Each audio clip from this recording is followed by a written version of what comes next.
Hello friends, सभी मित्रों को मेरा नमस्कार। और आज का अपना जो टॉपिक है वो है भारत के नीति निर्देशक तत्व। ये जो नीति निर्देशक तत्व है ये संविधान के भाग 4 में है और संविधान के जो कुल भाग है भाग 22, उसमें से आज अपना जो टॉपिक चलेगा वो है संविधान के नीति निर्देशक तत्व। तो नीति निर्देशक तत्व जो हैं इनको अपन छोटी छोटी ट्रिक के माध्यम से याद करेंगे ताकि अगर कोई भी क्वेश्चंस आए तो अपन उस क्वेश्चन के लिए तैयार रहें।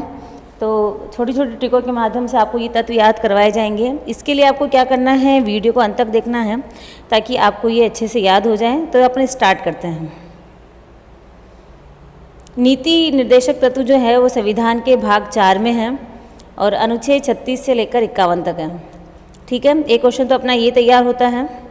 दूसरा क्वेश्चन ये है कि अगर अपने से ये पूछ लिया जाए कि नीति निर्देशक तत्व कौन से देश से लिए गए, तो ये आयरलैंड से लिए गए और किसकी सिफारिश पर इनको भारतीय संविधान में जोड़ा गया, तो आपके सामने लिखा हुआ है और वो है बी.एन. राव। बी.एन. राव की सिफारिश पर नीति निर्देशक तत्वों को जोड़ा गया था, जबकि इनको तैयार करने का काम जो किया था वो तेज बहादुर सप्रू द्वारा किया गया था। इनका पूरा नाम है तेज बहादुर सप्रू। तो तेज बहादुर सप्रू ने नीति निर्देशक तत्वों को तैयार किया, जबकि सिफारिश करने वाले कौन थे, बी.एन. राव, जिनका पूरा नाम अपने से पूछ लिया जाए तो बेनेगल नरसिम्हा राव। अब अपन आगे बढ़ते हैं। 3-4 क्वेश्चन जो अपन ने यहाँ पर देखे हैं कि ये तत्व जो लिए गए वो आयरलैंड से लिए गए। संविधान के भाग 4 में अनुच्छेद 36 से लेकर 51 तक है। ये सारी बातें अपन ने यहाँ करी है। इसके बाद ये आता है कि ये न्यायालय द्वारा बाध्य नहीं है, ये राज्य के कर्तव्य हैं, राज्य के लिए केवल सलाहकारी है। मतलब क्या हुआ कि अगर इन नीति निर्देशक तत्वों को राज्य सरकार लागू नहीं करती है तो इसके विरुद्ध में आप न्यायालय में कोई मुकदमा दायर नहीं कर सकते, क्योंकि इन्हें केवल एक सलाहकार या एक कर्तव्य का नाम दिया गया है। तो इनको लागू अगर नहीं करे राज्य सरकार तो इस पर मुकदमा दायर नहीं हो सकता। इसीलिए इनके बारे में ये कहा जाता है कि ये न्याय योग्य नहीं है। फिर इसके बाद अपन देखते हैं कि कौन कौन सी परिभाषाएं हैं। तो डॉक्टर अंबेडकर ने कहा है कि ये संविधान की अनोखी विशेषता है। ग्रेटविन ऑस्टिन ने कहा कि ये राज्य की आत्मा है। और सबसे ज़्यादा जो परिभाषा पूछी जाती है वो के.टी. शाह की है कि ये एक ऐसा चेक है जिसका भुगतान बैंक की सुविधा पर छोड़ दिया गया है। सर आइवर जेनिक्स ने कहा कि ये फेबियन समाजवाद है। और टी.टी. कृष्णमाचार्य ने इससे भावनाओं का स्थायी कूड़ाघर कहा है। जो भी परिभाषाएं आपके सामने यहाँ दी गई है आप उसे अच्छे से देखें। ये सारी जो परिभाषाएं हैं टी.टी. कृष्णमाचार्य की, से आइवर जेनिक्स की, इसमें सबसे जो इम्पोर्टेंट परिभाषा है वो परिभाषा ये है कि एक ऐसा चेक है जिसका भुगतान बैंक की सुविधा पर छोड़ दिया गया है। फिर अपन अनुच्छेदों की बात करते हैं। तो अनुच्छेद 36 राज्य की परिभाषा को परिभाषित करता है और ये वही परिभाषा को परिभाषित करता है जो भाग 3 के अनुच्छेद 12 में दी गई है। अगर अपने से क्वेश्चन पूछ भी लिया जाता है कि राज्य को परिभाषित करने वाला अनुच्छेद कौन सा है, तो अपने को अनुच्छेद 12 करना है।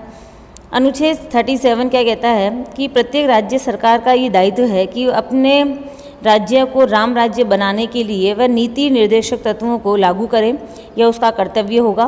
और ये वाली जो बात है कि अनुच्छेद 37 ये कहता है कि नीति निर्देशक तत्वों को लागू करने का जो दायित्व है वो राज्य सरकार का है, उसका कर्तव्य है। ये कौन सा आर्टिकल कहता है, तो अनुच्छेद 37 ये वाली बात यहाँ पर कहता है।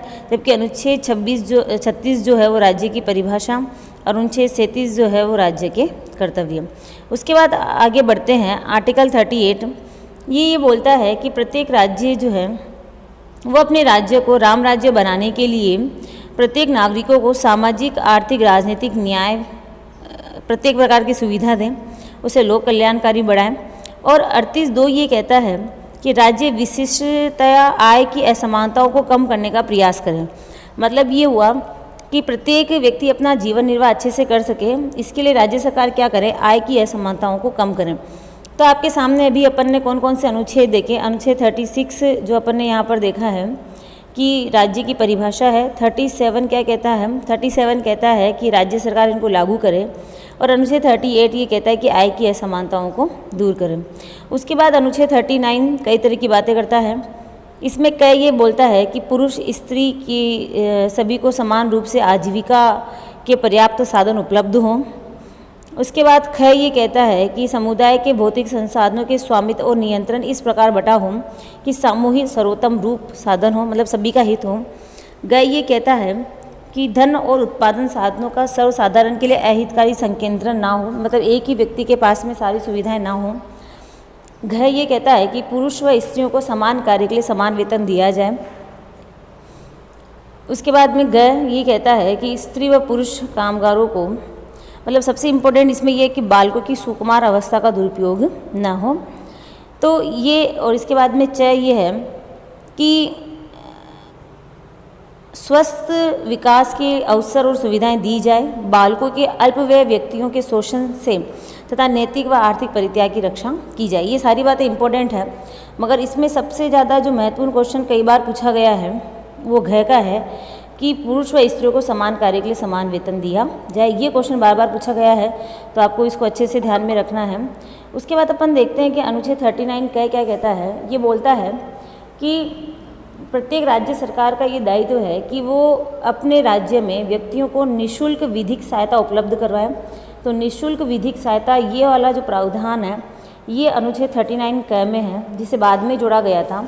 और बाद में जोड़ने के लिए कौन सा संविधान संशोधन इसमें किया गया, तो इसमें किया गया था 42वां संविधान संशोधन 1976 इसके अंदर किया गया था। उसके बाद अनुच्छेद 40 कहता है ग्राम पंचायतों की स्थापना। तो अपन इसको किस तरह से याद करेंगे कि 40 गांव ग्राम पंचायतों की स्थापना जो है वो अनुच्छेद 40 में है। याद करने का तरीका है 40 गांव। फिर अनुच्छेद 41 ये कहता है कि राज्य सरकार कुछ व्यक्तियों के लिए, जैसे बेकारी है, बुढ़ापा है, बीमारी है, निःशक्त है, जिसको अपन दिव्यांग भी कहते हैं, इनके लिए विशेष सुविधाएं उपलब्ध करवाएं। इनको आगे बढ़ाने के लिए कई तरह की योजनाएं लागू करें। तो 41 जो है, 41 में अपन देखते हैं, 40 में क्या देखा अपन ने, ग्राम पंचायतें, जबकि 41 में है निःशक्तों के लिए विशेष सुविधा। अनुच्छेद 42 में है कि काम की न्याय संगत मानवोचित दशाओं तथा प्रसूति सहायता। मतलब ये है कि अगर कुछ ऐसी दशा हो कि व्यक्ति अपना कार्य न्यायोचित तरीके से नहीं कर पा रहा है, तो राज्य सरकार द्वारा उन्हें विशेष सुविधाएं दी जाए। जैसे इसमें है प्रसूति सहायता। राज्य सरकार द्वारा प्रसूति सहायता के लिए 6 महीने की जो अवकाश है वो प्रावधान किया गया है। ये इसी आर्टिकल के तहत किया गया है, 42 के तहत किया गया है। अपने से पूछ लिया जाए कि प्रसूति सहायता या मानवोचित दशाओं में विशेष सुविधाएं राज्य सरकार द्वारा दी जाती है, कौन से आर्टिकल के तहत, तो अनुच्छेद 42 के तहत। इसको याद करने का तरीका क्या है कि अपन इसको इस तरीके से याद करेंगे कि जैसे 42 है, इसमें चलता है कि हम दो हमारे दो, मतलब दो यहाँ पर आपको थोड़ा सा आपके मस्तिष्क के पटल पर ये चीज़ पहुँचा देगा कि ये किस संदर्भ में अनुच्छेद का वर्णन किया गया है। फिर अनुच्छेद 43 है कामगारों के लिए निर्वाह मजदूरी। राज्य सरकार का दायित्व है कि सभी अपना जीवन अच्छे से निर्वाह कर सके, उनके लिए कोई ना कोई काम राज्य सरकार उपलब्ध करवाए। ये सारी थ्योरी उसी से संबंधित है। 43 का ये कहता है कि राज्य सरकार उद्योगों का प्रबंधन करें और जो कामगार है उनके लिए सुनिश्चित करे कि उन्हें सही तरीके से काम उपलब्ध हो पा रहा है या नहीं हो पा रहा है। तो कामगारों को काम उपलब्ध हो, इसके लिए क्या करें, उद्योगों का प्रबंधन करें। और ये अनुच्छेद भी बाद में जोड़ा गया था, क्योंकि जो चीज़ कै में आ रही है आप अंडरस्टूड हो जाएं कि ये बाद में जुड़ी गई है। इसको जोड़ने के लिए कौन सा संविधान संशोधन हुआ, तो 42वां संविधान संशोधन 1976 के तहत। उसके बाद 43 है, ये बोलता है कि राज्य सरकार सहकारी समितियों को स्वैच्छिक निर्माण कार्यों, नियंत्रण और प्रबंधन को बढ़ावा दे। मतलब सहकारिता जो स्टार्ट हुई है ये अनुच्छेद 43 ख के अंदर है और इसे जोड़ा गया था 97वां संविधान संशोधन 2011 के तहत, जबकि ये लागू हुआ था 12 जनवरी 2012 के तहत। तो 43 ख ये बात करता है, 43 क उद्योगों के प्रबंधन है और 43 निर्वाह है मजदूरी। उसके बाद अपन आगे बढ़ते हैं और अनुच्छेद 44 से कहता है समान सिविल संहिता। मतलब सभी व्यक्तियों के लिए एक ही समान सिविल संहिता हो। इसके लिए क्या किया गया है, इसके लिए समान सिविल संहिता को लागू करने के लिए अनुच्छेद 44 जो है इसको समान जो सिविल संहिता है इसको लागू करने के लिए अनुच्छेद 44 किया गया। ये रहा अनुच्छेद 44। याद करने का तरीका, दोनों समान है, 4-4 तो समान सिविल संहिता। फिर अनुच्छेद 45 से कहता है कि 14 वर्ष तक के बच्चों को निःशुल्क और अनिवार्य शिक्षा उपलब्ध करवाएं। ये अनुच्छेद 45 में है और यही आर्टिकल अपन देखते हैं कि 21 क के अंदर जोड़ा गया था कि निःशुल्क व अनिवार्य शिक्षा, बट इसके अंदर शब्दों का जो कुछ विषय है वो परिवर्तन कर दिया गया और इसमें परिवर्तन जो किया गया था वो 86वां संविधान 2002 के तहत कि 6 वर्ष से कम आयु वाले बच्चों को शिक्षा के लिए व्यवस्था के निर्देश दिए। मतलब पहले ये था कि 14 वर्ष तक के बच्चों के लिए था, जिसे कम करके 6 वर्ष तक के बच्चों के लिए कर दिया गया। अनुच्छेद 46 अनुसूचित जाति व जनजाति से संबंधित है, जिनको आगे बढ़ाने के लिए राज्य सरकार कई तरह की योजनाएँ बनाए। तो अनुच्छेद 46 में क्या है, 46 में है ST SC, ये वाली बात जो है अनुच्छेद 46 में। अनुच्छेद 47 है कि जीवन स्तर को ऊंचा बढ़ाने के लिए राज्य सरकार क्या करे, कई तरह की योजनाएं बनाए, जैसे दवाइयों को निःशुल्क करे और आवास योजनाओं को सुलभ करे, स्वच्छता अभियान चलाए। तो जीवन से प्रत्येक व्यक्ति का जीवन स्तर ऊंचा उठेगा। और ये कौन से अनुच्छेद में लिखा हुआ है, तो अनुच्छेद 47 में लिखा हुआ है। इसको याद करने का तरीका ये है कि अपन बोलते हैं कि AK-47 का मतलब जीवन स्तर, इसमें क्या होता है कि आदमी ऊपर उठ जाता है, मतलब जीवन स्तर ऊंचा उठाना। जीवन स्तर ऊंचा उठाना मतलब अनुच्छेद 47। अनुच्छेद 48 ये कहता है कृषि पशुपालन, मतलब कि इनके लिए भी राज्य सरकार कई तरह की योजनाएं बनाए कृषि पशुपालन से संबंधित, और ये 48 में है। 48 का ये कहता है कि पर्यावरण का संरक्षण करें, संवर्धन करें। ये बाद में जोड़ा गया था और इसको जोड़ने के लिए वही संविधान संशोधन मैं आपके सामने रिपीट करूँगी, वो था 42वां संविधान संशोधन 1976। इसमें ये व्यवस्था की गई थी। उसके बाद 49 ये कहता है राष्ट्रीय स्मारक, और 50 ये कहता है कार्यपालिका न्यायपालिका का पृथक्करण, मतलब दोनों अपने अपने क्षेत्र में कार्य करें। इसके लिए एक तरीका है कि दोनों को 50-50 याद कर ले, कार्यपालिका का 50 और न्यायपालिका का 50, दोनों का 50-50। 51 में है अंतर्राष्ट्रीय शांति, मतलब राज्य सरकार अंतर्राष्ट्रीय शांति बनाए रखने में अपना योगदान दें। तो इसके लिए कई तरह के प्रावधान किए गए हैं, जो आपको वीडियो को थोड़ा पॉज करके पढ़ना है। बाकी जो मूल बात थी वो मैंने आपको बता दी है। तो मैंने आपके सामने सारे जो अनुच्छेद हैं, अनुच्छेद 36 से लेकर 51 तक हैं, मोटे मोटे रूप में आपको कैसे याद करने हैं, तो एक बार मैं फिर अपनी बात को रिपीट कर देती हूँ। अनुच्छेद 51 अंतर्राष्ट्रीय शांति, 50 में 50-50 न्यायपालिका और कार्यपालिका वाला। 49 कहता है राष्ट्रीय स्मारक। उसके बाद में 48 का संरक्षण व संवर्धन पर्यावरण का। 48 कृषि पशुपालन है। 47 जीवन स्तर को ऊंचा उठाना है, जिसको याद करने का तरीका मैंने AK-47 बताया है। 46 ST SC है। इसके बाद में 45 शिक्षा से संबंधित है। 44 समान, 4 समान है तो समान सिविल संहिता। 43 जीवन जो है निर्वाह, मजदूरी, सहकारिता, इससे संबंधित है। इसके बाद अपन देखते हैं कि 42 मतलब काम में न्याय संगत और हम दो हमारे दो, इसी तरह की ट्रिक को लेकर अपने प्रसूति सहायता जो है उसके लिए 42 आर्टिकल है। 41 निःशक्तों के लिए है।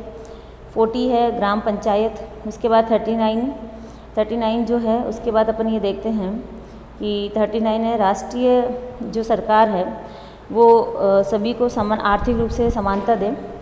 उसके बाद 38 जो लोक नियोजन की बात करता है, राम राज्य की बात करता है। 37 के प्रत्येक राज्य में ये लागू किया जाए और 36 राज्य की परिभाषा। तो ये सारी बातें जो है अपन ने यहाँ पर देखी है। 43 है, ठीक है। अब कुछ और बातें जो इसके साथ जुड़ी हुई होती है वो देखते हैं। ये है संशोधन कि 42वां संविधान संशोधन द्वारा नीति निर्देशक तत्वों में कितने अनुच्छेद जोड़े गए, तो 39 का जोड़ा गया, 43 का एंड 48 का।